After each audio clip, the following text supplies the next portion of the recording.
तर मित्रांनो, आजच्या भागात तुमचं स्वागत आहे। मागच्या भागात एकाने कमेंट केलं होतं की मी समरचे नाव समर्थ असे घेतलेले, तर त्यासाठी सॉरी। सुरू करूयात आजचा एपिसोड। समर, मालिका, अर्पिता आणि अंशुमन या सगळ्यांनी मिळून आजींना हॉस्पिटलमध्ये दाखल केलेलं असतं। डॉक्टर आजींवर उपचार करत असतात आणि बाहेर हे सगळे ताटकळत बसलेले असतात। आता इथे एक गोष्ट सांगायला हवी, स्वानंदी त्यावेळी मंदिरात गेलेली होती। तिने हट्ट केला होता आणि एकटीच थांबली होती आणि आता तिच्या मनात एकच विचार घोळत होता, जर मी देवळात गेले नसते तर हे सगळं झालंच नसतं। इकडे अर्पिता समरच्या कानाशी लागते। ती म्हणते, दादा बघ स्वानंदीला, नेहमी पुढे पुढे करायचं असतं हिला। अरे घरात एवढा माणूस आहे तरी सगळी कामं हिलाच एकट्याने करायची असतात। म्हणजे थेट दोष द्यायला सुरुवात झाली। आता दृश्य बदलतं। घरी अधिरा आणि रोहन असतात। रोहन आपलं काम करतोय, अधिरा मात्र बाहेर बघत बसलेली असते। अचानक तिचा डावा डोळा फडफडायला लागतो।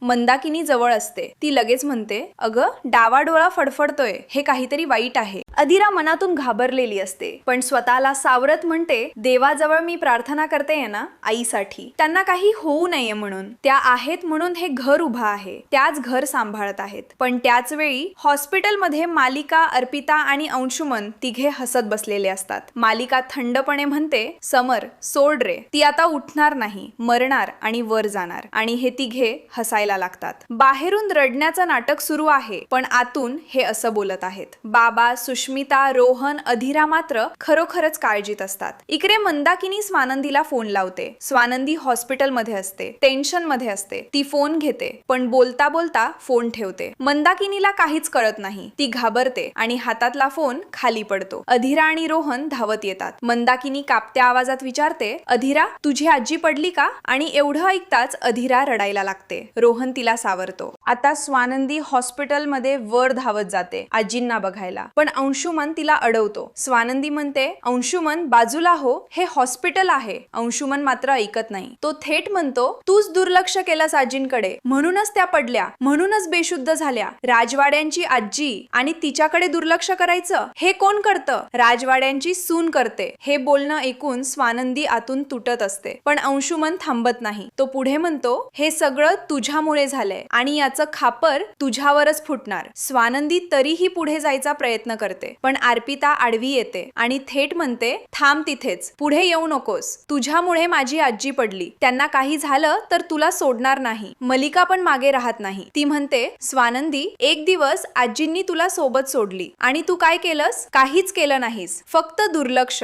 त्याच वेळी सुष्मिता आणि मंदाकिनी बोलत असतात। सुष्मिता हळूच म्हणते, मला वाटतं अधिराच्या आईने काहीतरी केलंय यात। इतक्या वर्षात तिला कधी कुणाचा राग आला नाही, कधी कुणाबद्दल काही वाटलं नाही। असं कसं असेल? मला 100% खात्री आहे हिनेच काहीतरी केलंय। मंदाकिनीला एकदम आठवतं, मालिकाने आधी तिला देखील धमकी दिली होती आणि आता तिच्या मनात येतं, स्वानंदीच्या निष्काळजीपणाचा फायदा घेऊन या लोकांनी आजींना पाडलं असेल का? तेवढ्यात तिथे नर्स येते आणि समरला डॉक्टरांनी बोलावलंय म्हणून निरोप देते। समर आत जातो। बाहेर मात्र मालिका, अर्पिता, अंशुमन तिघेही स्वानंदीवर तुटून पडतात। एका मागोमाग एक आरोप होत राहतात। दोष दिला जातो, हे सगळं तुझ्यामुळे झालं, हेच वाक्य वेगवेगळ्या तोंडातून येत राहतं। आणि मग अधिरा उठते, ती ओरडते आणि त्या तिघांना गप्प करते। स्वानंदी एकटी उभी असते, डोळ्यात पाणी, मनात अपराधीपणाची भावना आणि सगळ्यांचा रोष एकट्या तिच्यावर। पुढे काय होतं? आजींची प्रकृती कशी असेल? अधिरा काय बोलते? हे सगळं बघायला विसरू नका।